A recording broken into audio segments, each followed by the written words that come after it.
The £400,000 question. What did Nicola Sturgeon know? Yes, this is a story which leaves her with a question. What did the people at the top actually know? This is Mark and Pete, two blokes with half an opinion. Now, here's our first thought. Tipping the scales of justice. If your last name is Sturgeon and your defence for embezzlement looks squishy, it doesn't take a brain surgeon to sense that something smells fishy. Yes. Well, I wonder. There are many people who have listened to Nicola Sturgeon in media recently where she has said serving a sentence for a crime that she did not commit. Now, is this due to the fact that she was completely innocent of the guilt from Peter Murrell, her estranged husband, who has already admitted embezzling over £400,000 from the SNP? Mr. Pete, I ask you, any kind of person who is in government, who's representing the people who have put money from their pockets to a particular political party, to find that it has been stolen. Well, first of all, what say you about the crime? And secondly, is Nicola Sturgeon actually innocent?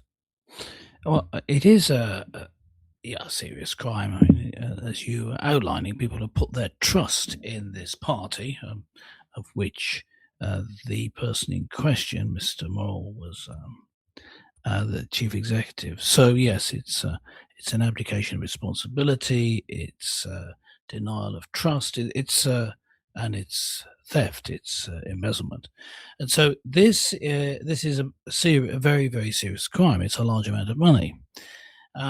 Is Nicola Sturgeon innocent? The thing is, legally, she's denied knowledge of the whole affair, and she's been cleared. So legally speaking, she is not liable. She didn't know about it. But in public opinion, well, I don't think you would find anyone who seriously believes that she didn't know. Really? I mean, she was married to the fellow at the time. She had some sort of knowledge. I mean, they were living together. I know, they are not anymore, and the relationship seems to be over. But at the time that these crimes took place, she was around him a lot. People find it difficult to believe that she didn't know. But of course, that's difficult to prove. So legally speaking, she is not liable for it.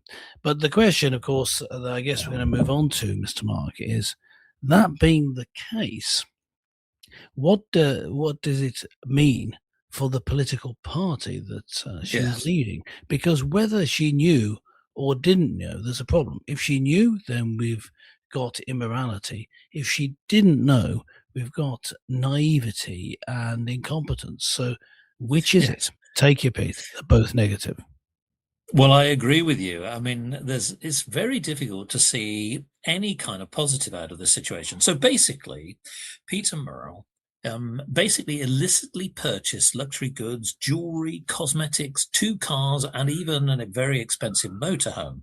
Yes. Now, he admitted embezzling a total of £400,310.65, and that was between the 12th of August 2010 and all the way up to the 19th of October 2022.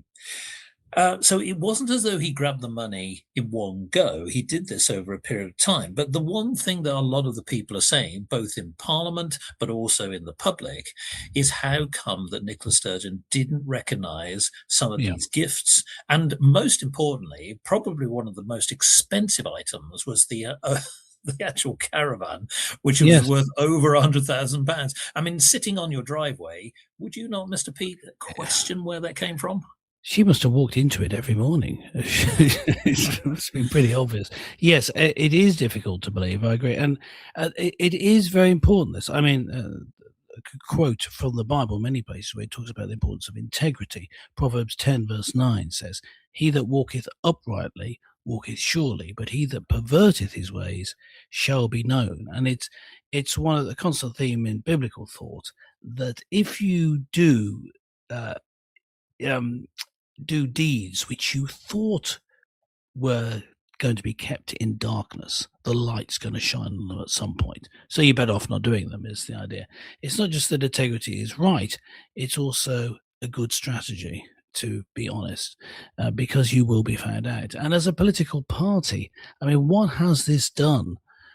This crime to the campaign for independence for Scotland, because you have a party that Yeah. was campaigning for independence. That's what their purpose was: independence from the United Kingdom. Yeah, I mean, we've got the argument that actually they were going to try and plunge themselves into the European Union and be even less independent. But take that aside, they're saying that they're going to be competent enough to run a whole country independently. They can't even run their own finances properly. So it's not very confidence building for people who are looking to the SNP and also looking at Scottish independence. Are they better off having Westminster run that side of things for them?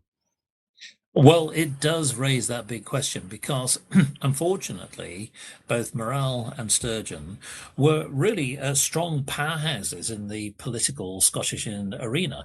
And when you Mm. think about the dominance they had, they came very close, didn't they, in terms of being able to push that agenda for independence. Yeah, yeah, But coming back to where we are today, you're right, it leaves the SNP in a very ignominious position.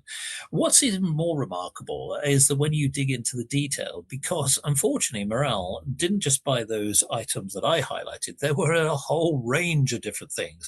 I'm looking down the list now.